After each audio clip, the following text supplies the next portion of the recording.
Move it, troopers! On the double! Fire!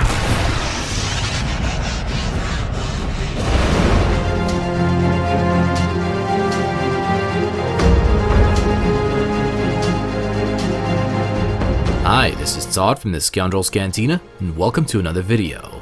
In this video, I'll be telling you the story of what happened to Luke Skywalker's hand and lightsaber after his duel against Darth Vader in Cloud City, and a brief history of the saber. As all of you guys know, his hand was sliced off and fell down Cloud City's lower air shafts. As always, we're mixing the expanded universe and canon because we believe that there's no reason why most of it can't fit together. So anyway, let's begin. First, I'll be going over the history of the saber, which was created by Anakin Skywalker after his first lightsaber was destroyed on Geonosis. Anakin fought with it in many battles throughout the Clone Wars, and in 19 BBY would eventually use it to kill Count Dooku at the Battle of Coruscant. Do it! When Mace Windu was dueling Darth Sidious, Anakin turned to the dark side and cut off Mace Windu's hand with it, after which Sidious threw him with the Force through the window. Do you not get it, people? His name was Windu and he went out a window, huh? But, did he actually die? That is a video for another time. Anakin would then use it in the Jedi Temple when Order 66 was issued and kill the Jedi Masters as well as the younglings.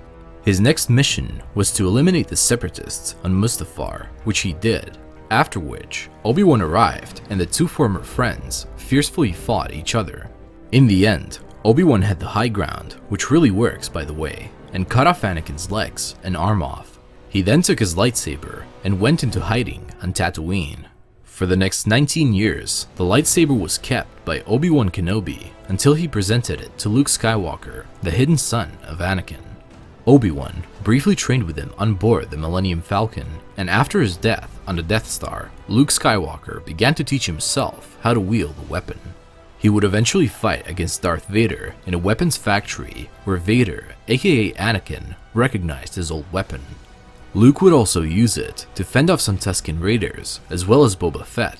The lightsaber saw usage on Hoth by the smuggler Han Solo, as well as Luke when he took down the AT-AT Walker. When Luke came to Dagobah to train with Jedi Master Yoda, he had a Force vision in which he dueled against Darth Vader with this weapon. And now, we come to the part when Luke is dueling his father on Bespin and loses his arm as well as the saber. After Luke's hand, which was still clutching to his lightsaber, fell down the airshaft, a maintenance droid picked it up and deposited it to a smelting core. There, it was discovered by an Ugnaught named Grogan, who decided to have the hand incinerated and keep the lightsaber which he planned to melt down for metal. Before Grogan got to do that, Darth Vader arrived and demanded the hand and the lightsaber. The Ugnaught wanted to be compensated for the items, so he suggested a trade for Darth Vader's helmet. Vader wasn't having any of it, so he gave him one more chance to hand over the items. As soon as the Ugnaughts started negotiating, Vader force choked him and force pulled the hand and the lightsaber. Even though Vader had other plans for the hand and the saber, he was compelled by Palpatine to bring the two items to the Mount Tantus storehouse on the planet Wayland as a trophy. There, the Emperor kept it with all of his other most prized possessions. Now we are moving 6 years into the future to 9 ABY, which are the events after Episode 6, when Grand Admiral Thrawn launched his campaign on the galaxy.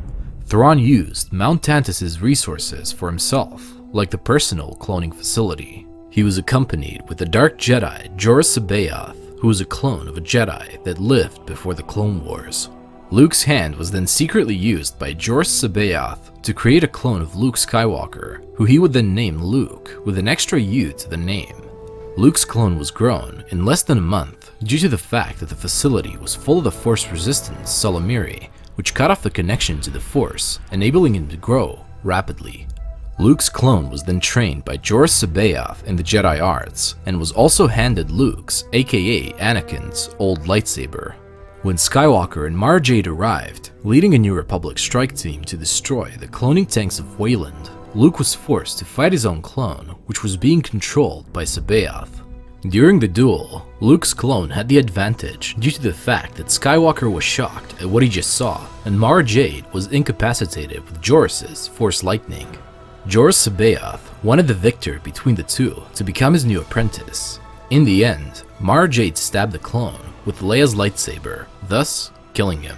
C'baoth then went on a rampage due to his insanity, and with the help of Luke, Mara was able to kill Joruus. After returning from their mission to Coruscant, Luke presented Mara Jade his father's lightsaber as a gift. Even though Mara mostly used her purple lightsaber, she owned the Skywalker saber for the next 31 years until 40 ABY, when she was killed by her nephew, Jacen Solo, aka Darth Kaitis, who was the son of Leia and Han Solo. After the death of his wife, Mara, Luke Skywalker retired the weapon where it remained in the Jedi Temple as a legendary lightsaber. To keep track of our personal headcanon view in Star Wars, we only consider the parts that are based before Return of the Jedi, which is until Luke's hand and lightsaber are stored in Palpatine's storehouse, even though we really enjoyed the story after it. The reason for it is because we consider Episode 6 as the happy ending of the Star Wars story, because we like it that way. But hey, everyone can have their own opinion, and this is ours, which we always like to share. Anyway guys, this is it on the video, and we hope you all enjoyed it and learned something new about the vast galaxy of Star Wars. If you want to watch more videos like this one, the link to the playlist of our other Star Wars stories will be in the description down below. And also, if you want to support this channel, hit that subscribe button for even more videos like this one. And remember guys, God is awesome, may the Force be with you always, and we'll see you in another video. You rebel scum. This party's over.